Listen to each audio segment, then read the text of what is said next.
where education is not just about learning, but about becoming.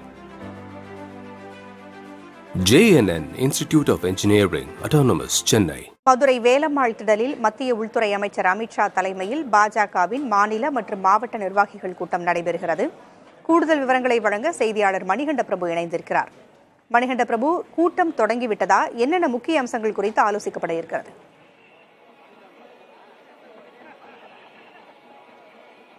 Poonguzhali, இன்னும் சற்று நேரத்தில் மத்திய உள்துறை அமைச்சர் அமித்ஷா தலைமையில் பாஜக நிர்வாகிகள் கூட்டம் மதுரை ஒத்தக்கடை வேலம்மாள் திடலில் நடைபெற இருக்கிறது. இந்த நிர்வாகிகள் கூட்டத்தை பொறுத்தவரை 13 பிரிவுகள் 6 அணிகளினுடைய மாவட்ட, மாநில, மண்டல நிர்வாகிகள் கிட்டத்தட்ட 10,000த்திற்கும் மேற்பட்டோர் கலந்து கொள்ள இருக்கிறார்கள். 2026 சட்டமன்ற தேர்தலையொட்டி பாஜகவினருக்கு தேர்தல் பணி ஆற்றுவது, அதே போல ஜூன் 22ஆம் தேதி மதுரையில் நடைபெறும் முருக பக்தர்கள் மாநாடு, இந்த மாநாட்டிற்கு பாஜகவினர் ஒத்துழைப்பு நல்குவது குறித்து இன்றைய தினம் மத்திய உள்துறை அமைச்சர் அமித்ஷா இந்த கூட்டத்தில் உரை நிகழ்த்த இருக்கிறார். ஏற்கனவே பாஜக மாநில தலைவர் நயினார் நாகேந்திரன், அதே போல மத்திய இணையமைச்சர் எல் முருகன், முன்னாள் மாநில தலைவர் அண்ணாமலை, அதே போல பாஜகவினுடைய முக்கிய நிர்வாகிகளாக இருக்கக்கூடிய தமிழிசை சவுந்தரராஜன், வானதி ஸ்ரீனிவாசன், பேராசிரியர் ராம சீனிவாசன் உள்ளிட்டோருடன் மையக்குழு கூட்டமானது அவர் தங்கியிருக்கக்கூடிய தனியார் விடுதியில் நடைபெற்ற நிலையில் இந்த நிர்வாகிகள் கூட்டம் என்பது சரியாக 4 மணிக்கு தொடங்க இருக்கிறது. பாஜக நிர்வாகிகள் முறைப்படி அடையாள அட்டை பெற்றுக்கொண்டு பலத்த சோதனைக்கு பின்பாகவே அமைச்சர் பேச இருக்கக்கூடிய இந்த அரங்கத்திற்கு உள்ளே அனுமதிக்கப்பட இருக்கிறார்கள். இந்த கூட்டத்தை பொறுத்த மட்டில் வருகின்ற நாடாளுமன்ற தேர்தலில் கூட்டணி கட்சியினருடன் இணைந்து பாஜக தேர்தல் பணியாற்றுவது குறித்து மத்திய உள்துறை அமைச்சர் பல்வேறு விஷயங்களை ஒரு அறிவுரையாக பாஜகவினருக்கு வழங்க இருப்பதாக கூறப்படுகிறது.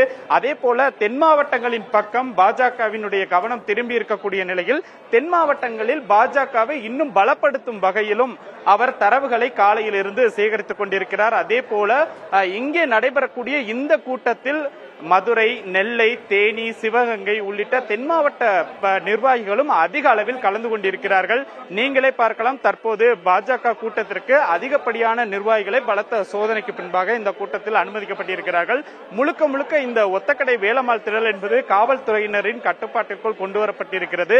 மத்திய உள்துறை அமைச்சர் அமித்ஷாவின் நிகழ்ச்சியொட்டி ட்ரோன்கள் பறக்க தடை விதிக்கப்பட்டிருக்கிறது. அதே போல 2000த்திற்கும் மேற்பட்ட காவல்துறையினர் பலத்த பாதுகாப்பு பணிகளில் ஈடுபட்டிருக்கிறார்கள். குறிப்பாக மேடையை பொறுத்தமட்டில் 23 பேர் அமரக்கூடிய வகையில் ஏற்பாடுகள் செய்யப்பட்டிருக்கிறது.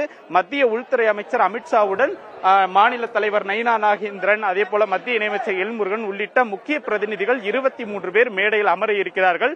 ஒவ்வொருவரும் தேர்தல் காலத்தில் ஆற்ற வேண்டிய பணிகள் குறித்தும், தென் மாவட்டங்களில் குறிப்பாக தமிழகத்தில் 234 தொகுதிகளில் சட்டமன்ற தேர்தலில் பாஜகவும் பாஜகவின் கூட்டணி கட்சிகளும் போட்டியிடும் நிலையில் எவ்வாறு போட்டியிடுவது, எவ்வாறு திமுகவிற்கு எதிராக நிற்பது, எவ்வாறு கட்சியை பலப்படுத்துவது உள்ளிட்ட பல்வேறு வியூகங்களை இன்றைக்கு மத்திய உள்துறை அமைச்சர் அமித்ஷா கட்சியினருக்கு எடுத்து வைக்க இருக்கிறார். பூங்குழலி, நன்றி மணிகண்ட பிரபு. கூடுதல் தகவல்களுக்கு மீண்டும் தொடர்பு கொள்கிறோம். Where education is not just about learning, but about becoming. JNN Institute of Engineering, Autonomous, Chennai.